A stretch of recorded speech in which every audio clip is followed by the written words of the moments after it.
All right, so why use sampling? Why not always do a census? Well, the census is very, very difficult many times. If your population is manageable, for instance, let's say you go to a high school and your high school has 1,000 people in it. That might not be impossible to collect data on everybody, right? So, but usually for something like, wanting to know about adolescents living in the United States, doing a census is very, very hard.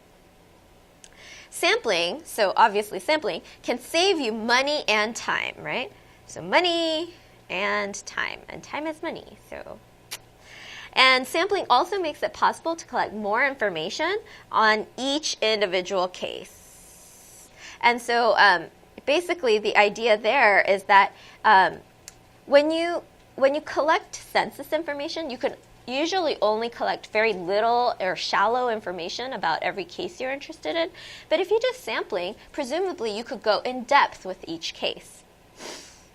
Finally, sometimes testing or collecting data will sometimes destroy the item of interest. So for instance, Ben & Jerry's might want to use sampling to maintain quality control of their ice cream products, right? And in order to do that, one of the things they do is they cut the entire carton in half to just make sure that all the ice cream is mixed, that the ice cream on top tastes the same as the ice cream on the bottom, that the flavors are consistent all the way through. And in order to do that, you would have to destroy a pint of ice cream. And that's 1 pint of ice cream that cannot be sold. If you did a census, you would destroy every single one of your products, right? And so you don't want to do a census in order to do quality control. Now let's talk about the goal of sampling. The big goal of sampling, whenever you're trying to do sampling, is to avoid bias, right? We want to avoid bias. And the whole reason is we want our sample to be representative. Right? Of our population, right? Bias means that our sample is not representative. That somehow our sample is giving us values that are too small or too large or skewed in some way away from the population. So maybe the population mean is 5, but our sample is our sampling method gives us samples that are consistently too low or maybe too high, right? So what we want is a sample, when we use the sampling method, that this method would give us sort of the even distribution, right? So bias is getting samples that are consistently too low or high for population, right? Now, just because a sampling method results in a sample that's a little bit different from the population doesn't mean it's a bad sampling method. If it consistently gives you bad samples, that's a bad sampling method. That's a bias, right? But because of chance, whenever we draw from a population randomly, if it's truly randomly, we will get some spread around the mean. What we want from a good sampling method is that those samples, right, that sampling method, those samples reflect the actual distribution of the population. For instance, let's say we had this vat of marbles, right? And it's a mix of red and white, and it's an even mix of red and white. But let's say we have a sampling method that only takes from sort of this side, right? What we really want is a sampling method that goes sort of around randomly and takes samples from sort of everywhere instead of just from one side. So that's what we mean by bias, when the actual method itself is biased. All right, so where does the bias come from? Well, the one that I mentioned is that bias can come from the actual sampling method. Bias from method of sampling. And what we mean by that is that your actual method of picking the sample is somehow biased. And I'll give you some examples in the next slide. The other way that you could get bias is actually sort of bad news, because even when you have a good sample, so this is like, boom, we have a good sample, you might still have bias, right? And that might be because of something like response bias. So this would be because somehow the way that you're collecting the data, or somehow something is going wrong in the way that the data is being measured. So bias from method of collecting or measuring your cases or variables, right? So those kind of biases are also dangerous, because that's, even when you have a unbiased sample, you might still have bias that comes from response bias, right? So we'll first talk about sampling bias, and then we'll talk about response bias. All right. So sampling bias will come from bad sampling methods, so already skewed sampling methods. So one sort of bad bias that you want to avoid is bias that comes from size bias. So size bias is whenever you have a method that gives larger individuals a better chance. So method gives larger individuals more chance of being in the sample. For instance, let's say you wanted to collect data on insects from various places, various lakes in your state, right? So you have a map of the state, and you decide, oh, I'm just going to drop a handful of rice from up here. I'm just going to throw it, and wherever the rice lands, I'm going to go to that, pond or lake to collect some insects.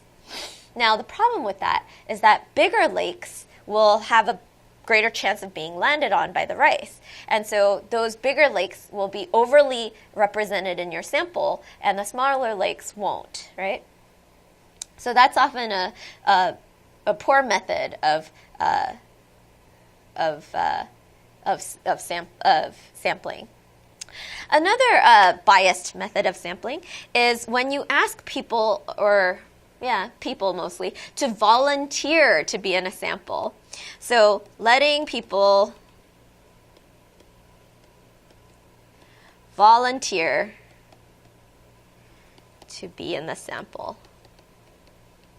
Sometimes this sampling method is used, but it should be always noted that this has a terrible bias in it. For instance, you might only collect data from people who care more, or who are more passionate about this issue, or maybe there are people who have more time on their hands, right? And so one thing might be when people send out an email survey and ask people, oh, would you take some time to fill it out? People who check their email more, people who are online at work all the time, those might be the people that are overly represented in your sample, when really perhaps you just want to sample from just regular people from all walks of life, right? And so voluntary response bias is often something that comes about.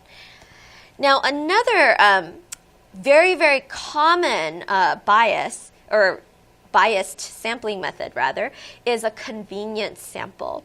And this is just, basically the idea is take whatever's handy. So maybe you want to know about adolescent behavior, but you just sample from people in your high school because you go to that high school, right? This is a really frequent sampling method in a lot of social science studies, for better or for worse. A lot of universities have a subject pool where people can participate in studies, and those are just students, university students. So even though these social science studies want to know about human behavior, what they really get information on is people taking Psych 101 who are college students, right? So that's a pretty biased sample. Really, it's just using whatever's handy. So the people around you, the people in your school, the people who happen to be at a particular location. Maybe if you were a biologist, you would sample ponds in a 10-mile radius around your institution, right? And so all of those methods are biased because of convenience, right? They're just based on convenience. Another biased sampling method is a judgment sample. Now, a judgment sample is one where you're trying to be representative. You're really trying hard. And because you're trying to be representative, you actually get an expert or expert-like reasons in order to pick certain people or institutions or lakes or whatever it is for your study. So use expert judgment to select sample. So, for instance, maybe a professor wants to do research on elementary schools, right? How would he pick the elementary schools? Well, one thing he might do is pick them based on socioeconomic status of the community, and so he would have an even mixture of the different types, the different strata of SES in his community. So there he's trying to use his expert judgment and using expert knowledge in order to create a representative sample. Now the problem with this is that experts don't know everything, and even with the best of intentions and the best and most updated knowledge, we might still have a biased sample because maybe we didn't know that some factor was really important, or maybe because of the way we picked it, there was systematic bias introduced. So the final thing is when you have what's called an inadequate sampling frame. So a sampling frame is sort of the pool of potential cases. So the pool of potential cases that you are going to include in your study, right? So if you have a small sampling frame, if you say, okay, this is my pool of people and I'm going to draw from it, then that would be worse than if you had a larger and more representative sampling frame. So often this is the case when people get directories somehow. So the telephone directory, not everybody is listed in the telephone directory. And so let's say you tried to use the telephone directory in order to pick people who would be in your study.